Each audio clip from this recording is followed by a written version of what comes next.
Yes, students, how are you? I hope all of you are fine. Yes, जैसे कि आप सबकी demand थी कि हमने जो एग्रीगेट डिमांड और एग्रीगेट सप्लाई का चैप्टर है, we want to discuss that chapter ma'am. So सभी के लिए चैप्टर है बेटा aggregate demand and aggregate supply. It's basic concepts, it's basic concepts. जो भी आपका ये चैप्टर है aggregate demand and aggregate supply और जो इसके बेसिक कॉन्सेप्ट हैं, आज हम उसके बारे में डिस्कस करेंगे इस वीडियो में. First of all you should know this chapter is given by Keynesian. Keynesian हमारे पास इकोनॉमिक्स चुए हैं which is also called father of macro economics. Keynesian, जो ये केन्जियन है इनको मैक्रो इकोनॉमिक्स का फादर भी बोला जाता है और इसी ने, इस केन्जियन ने ही हमें जो ये चैप्टर है शॉर्ट रन इक्विलिब्रियम जिसको हम बोलते हैं या basics of aggregate, aggregate demand and aggregate supply, ये चैप्टर केन्जियन ने ही हमको दिया है. तो फर्स्ट ऑफ ऑल केन्जियन की क्या अजम्पशंस हैं रिलेटेड टू दीज टॉपिक्स. जो हम ये टॉपिक्स डिस्कस करेंगे उससे रिलेटेड जो भी केन्जियन के अजम्पशंस हैं वो हैं. एक तो हमारे पास इसकी अजम्पशंस सबसे पहले कि ये जो चैप्टर है इसमें हम जस्ट शॉर्ट रन की स्टडी करेंगे. That's why this is called short run equilibrium. Short run की स्टडी करनी है आपने इसमें. और इसमें जो हमारा जनरल प्राइस लेवल है, जनरल प्राइस लेवल, वो भी हमारा कांस्टेंट रहेगा. सभी को पता है जब भी हम इकोनॉमिक्स में या वैसे ऐसे ऊपर बार डालते हैं उसको हम क्या बोलते हैं, कांस्टेंट. तो हमारा जो जनरल प्राइस लेवल है वो हमारा क्या रहेगा, इसमें कांस्टेंट रहेगा. और इसमें हमारे पास क्या आएगा, शॉर्ट रन आएगा, जनरल प्राइस लेवल कांस्टेंट रहेगा. गवर्नमेंट इंटरफेरेंस, जो गवर्नमेंट की इंटरफेरेंस है वो भी इसमें नहीं होगी. दैट मीन्स जो ये हमारी इकॉनमी है laissez faire economy, you know very well, in which there is no government interference, that is called laissez faire economy. So इसमें गवर्नमेंट की इंटरफेरेंस भी नहीं होगी. तो ये हमारे पास थी इसकी अजम्पशंस, केन्जियन ने दिया हुआ है.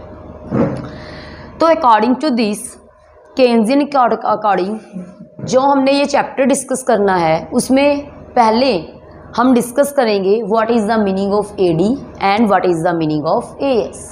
एग्रीगेट डिमांड और एग्रीगेट सप्लाई का मीनिंग क्या है. Aggregate demand that is AD,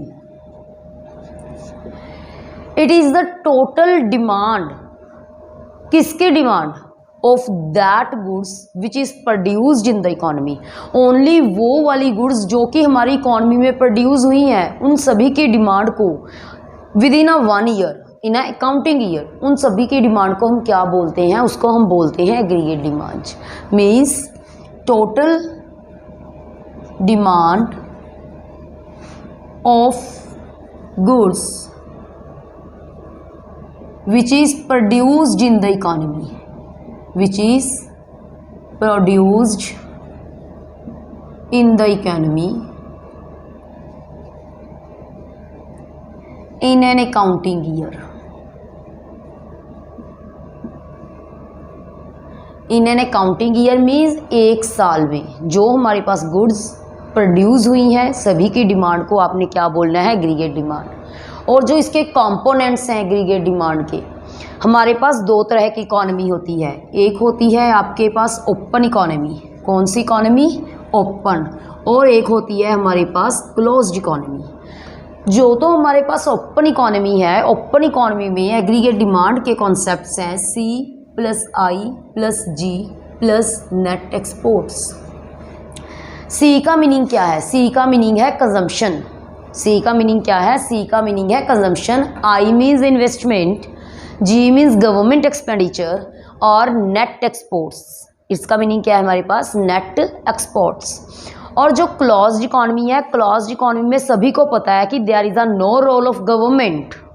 तो हमारे पास जस्ट 2 सेक्टर होते हैं. कौन कौन से सेक्टर्स होते हैं, एक होता है हमारे पास हाउस होल्ड सेक्टर और दूसरा होता है हमारे पास प्रोड्यूसर सेक्टर.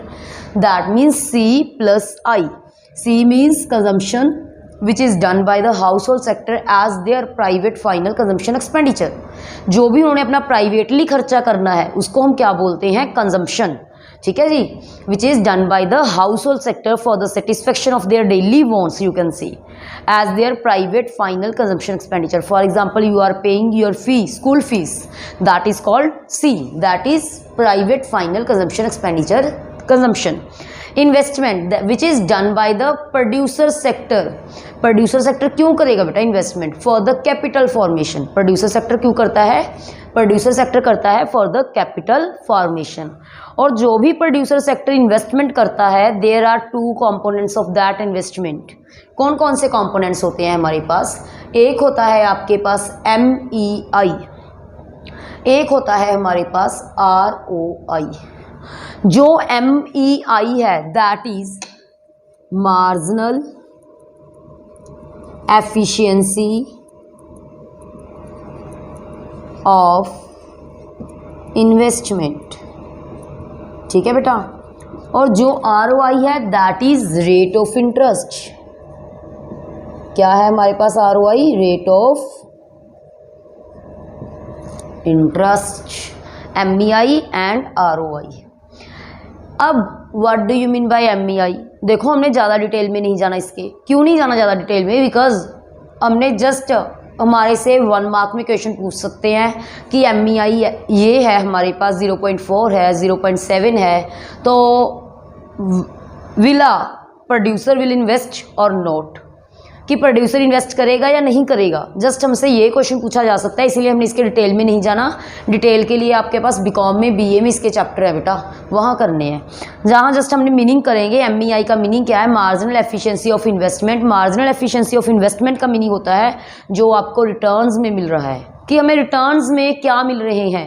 रिटर्न्स का मीनिंग है कि जो आपने इन्वेस्टमेंट की है उसका एडिशनल एफिशिएंसी क्या है, वो आपको एडिशनल क्या इन्वेस्ट करके देती है।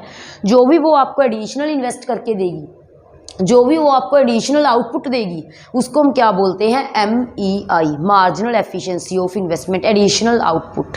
इन्वेस्टमेंट करने के बाद जो भी आपको रिटर्न्स मिल रहे हैं उसको हम क्या बोलते हैं? MEI।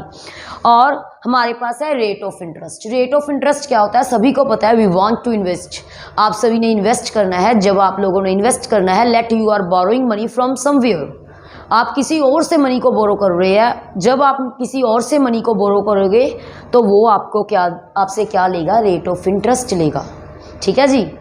अब यदि ये दोनों आपको मीनिंग समझ में आ गए तो आपको ये भी समझ में आ गया होगा क्या, कि मार्जिनल एफिशिएंसी ऑफ इन्वेस्टमेंट और इन्वेस्टमेंट का पॉजिटिव रिलेशन है। कौन सा रिलेशन है? MEI and investment has positive relation. और यहाँ हमारे पास क्या है? Negative relation. कैसे भी? जब ROI आपसे कोई भी रेट ऑफ इंटरेस्ट ज़्यादा लेगा, आपने बोरो करके इन्वेस्ट करना है, तो ऑब्वियसली आप बोरो इन्वेस्ट कम करोगे, बोरो कम करोगे। जब बोरो कम करोगे तो इन्वेस्टमेंट भी कम होगी, because you don't have money, आपके पास पैसा नहीं है, you are going to borrow that. And marginal efficiency of investment, यदि आपको एडिशनल आउटपुट ज़्यादा मिलेगी, इन्वेस्ट करने के बाद रिटर्न्स अच्छे मिल रहे हैं, तो ऑब्वियस है आपको अंदर से ही एनकरेजमेंट होगी कि भी मैं इन्वेस्ट करूँ। वाई? बिकॉज मेरे को प्रॉफिट हो रहा है। ठीक है, तो MEI और इन्वेस्टमेंट का पॉजिटिव रिलेशन है, ROI और इन्वेस्टमेंट का नेगेटिव रिलेशन है। ये था हमारे पास। इसमें क्वेश्चन कैसे आ सकता है कि ROI 0.4 है भाई, MEI 0.6 है, क्या प्रोड्यूसर इन्वेस्ट करेगा? तो सीधा सा आंसर पड़ा है आपके पास। कमेंट सेक्शन में मेरे को बता देना क्या कंज्यूमर इन्वेस्ट करेगा या नहीं करेगा। Now aggregate supply. Aggregate supply में बेटा हमारे पास क्या है, आपको सभी को सेम मीनिंग करवाऊंगी कि कोई कंफ्यूजन ना हो। जस्ट यहां हमने क्या करना है, total goods that is produced by the producer, total goods which is produced by the producer, which is produced by the producer in an accounting year। Clear बेटा? तो जो एग्रीगेट सप्लाई है, एग्रीगेट सप्लाई के components हैं हमारे पास। कौन कौन से कंपोनेंट हैं एग्रीगेट सप्लाई के? एग्रीगेट सप्लाई के कंपोनेंट्स हैं C plus I means consumption, sorry बेटा, C plus S means consumption plus saving. Consumption और सेविंग हमारे पास किसके कंपोनेंट्स हैं? ये कंपोनेंट्स हैं हमारे पास एग्रीगेट सप्लाई के। AS that is aggregate supply. तो इसमें सिंपल्स वही मीनिंग है जो C का आपने पहले किया था। S का meaning saving, which part that is not consume, which part of income that is not consume is called saving, वो हमारे पास है सेविंग। तो ये था मीनिंग हमारे पास AD और AS का।